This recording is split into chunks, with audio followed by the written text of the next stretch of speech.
of other obstacles on that path to passing ENDA since that moment, the inclusion of transgender people in this bill is simply no longer up for debate.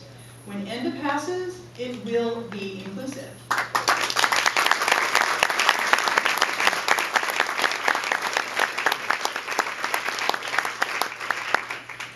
You all did that. State leaders did that.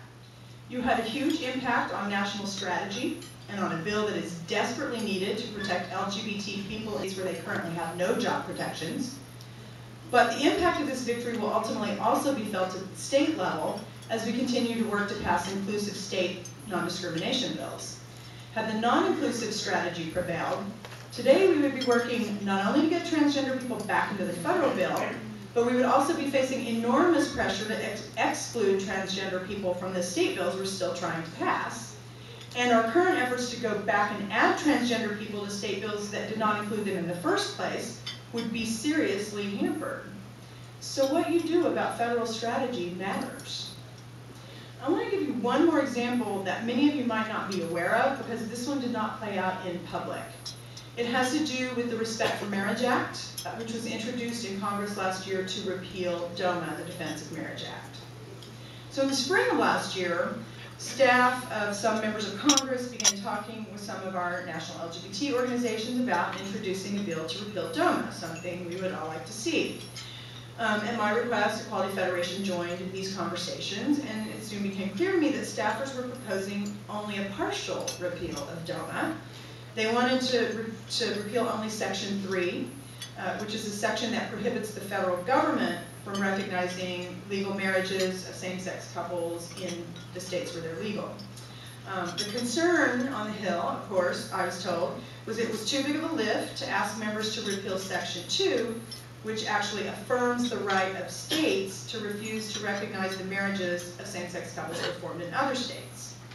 So in addition to this pared-down version of repeal, Hill staffers and national leaders at this point were having a discussion about adding recognition for state civil unions to the DOMA repeal bill at the federal level.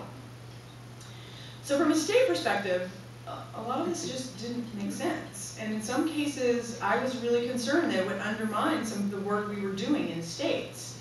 And while there was certainly an argument to be made, and there may be in the future in favor of federal recognition of civil unions, it would have created this precedent and a moment in our movement when some states were really on the brink of moving from civil unions to marriage, and other states were working to get marriage equality, but could have been pushed back to civil unions because that was now a federal, because it was now something the federal government was going to recognize. So we were also told at that point that we couldn't, we should do this, and we would get more support for a bill that had civil unions and marriage, but we would not ever get support for a full repeal of DOMA. So this was the situation. I, of course, was just stunned. We're moving to support this legislation that seemed far less to me than what we as a movement wanted or deserved. But since I've been told so many times that I just don't understand how Congress works, I just kept thinking, well, it seems to me that making all your compromises before you ever introduce your legislation starts you out from a position of weakness, not a position of strength, and which I have learned from all of you in the States, of course. I mean, what the hell would this bill actually look like after it got batted around in Congress for a couple of years, It would be even less than what we needed. And then also there was the fact that the President of the United States had already come out supporting a full repeal of DOMA. So why on earth would we squander that political capital and start in a weaker position than the one supported by our president? Made no sense.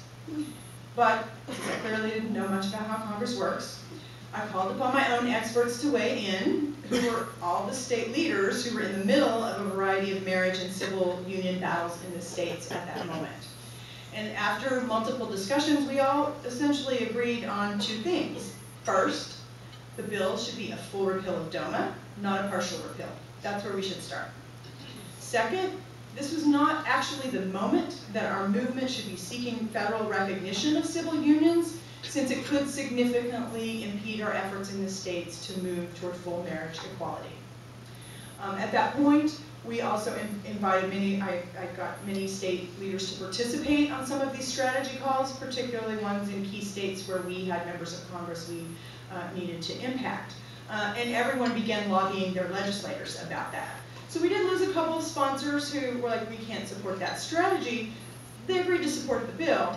But in the end, New York Congressman Gerald Nadler introduced the bill in September, which was a full repeal of DOMA, and provided options for recognition of marriages that could ultimately protect people in every state if they married in a state where marriage was legal. So we were able to get the bill that we thought we should have introduced, and I just want to mention that Katie Bellinger from Fair, Wisconsin, and Alan Van Capelle, who was then at Empire State Pride Agenda, were really key in this process in sort of bringing pressure to bear in their states.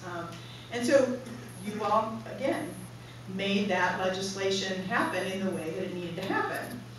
And surprise, we had 90 members of Congress sign up as co-sponsors before the bill was introduced, and those co-sponsors continue to grow, even though we're not prioritizing that legislation.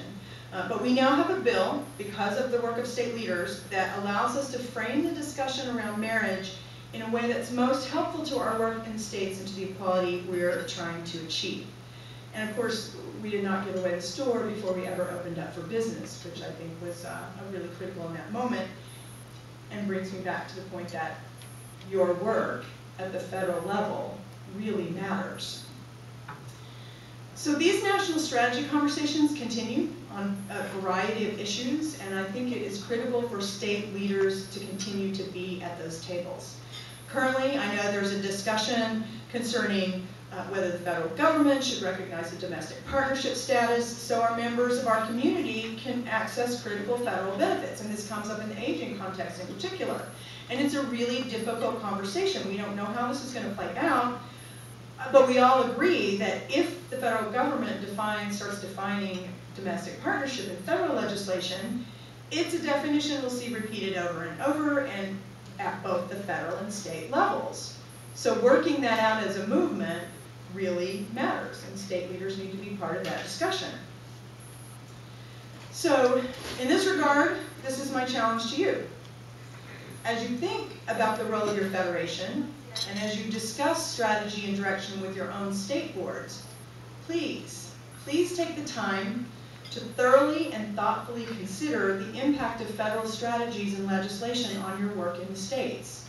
While we certainly have great, strong national partners who can provide leadership and do the significant good work they're doing in the federal arena, the lens through which a state leader views her work and a national leader views his work are very, very different. And I believe that for our movement to be most effective, we need to use both of these lenses, and we need the best thinking from both of these perspectives. And there are not really very many places in this movement where these two lenses are simultaneously deployed.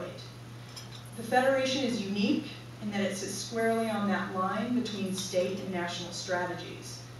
This was something I really didn't expect and didn't understand when I came into this job, but after working closely and listening to the perspectives of both state and national leaders, I really have learned how important it is for our movement strategies to encompass both of these perspectives. So finally, I want to leave you with this thought. The fate of the Federation and of your state organizations is really intertwined. When the Federation grows, your organizations grow, you become stronger. But the opposite is only true, really, as we take the Federation to the next level, if you continue to support the Federation. So if you, as state leaders, invest in and support the work of the Federation. You have a unique opportunity to get your supporters to support the only national organization that belongs to you and is accountable to you. I know many of you have resisted asking your donors to also support the Federation. I know that's a difficult ask to make of you, but I also know you know your supporters give to you and give to other national organizations as well. So my question for you is, does this approach and this resistance to asking your supporters to support the Federation really make sense? Because the Federation It's your national organization. It's actually the only national organization that actively works to get donors to give to your work before they give to the Federation's work. But if we do get state donors to give to you and to give to the Federation, they're supporting your work twice. So that's a great thing, and it's a great way to grow the Federation. Your donors are also then supporting a strategy that's connected, that connects the work of the states with each other, and that connects the work at the federal level. Building a stronger Federation means building stronger state organizations. I urge you to think about what it would mean to your organization in your state if you had from the Federation better technology support, better communication support, maybe a strategic policy team, maybe a staff person dedicated to securing multi-state grants. Your Federation has so much more potential than we have achieved together so far. But it really is up to each of you to invest in the growth of your national organization and to take this organization to the next level. So, this is my hope for Equality Federation's future. I hope you continue to grow stronger and more effective as a national force in this movement for LGBT civil rights. I hope that your Federation's growth is mirrored by equally strong growth for all of your organizations that are the Federation. And I really hope that I have laid a strong foundation for you to continue to build and grow the Federation and your national alliance. I know that each one of you are going to continue to do some amazing work in the states, to pull off some miraculous victories, because you have done that. All of you have done that work ever since I have known you. And I wish so much for you, because I continue to believe that you are all the heart and the soul of this movement. I love and adore all of you, and I appreciate so much all of the work that you do. It has truly, truly been a great honor and a great privilege to support you as your first executive director. And once I leave, I will continue to be your greatest fan. So thank you all so much for allowing me to serve you, and have a great summer meeting.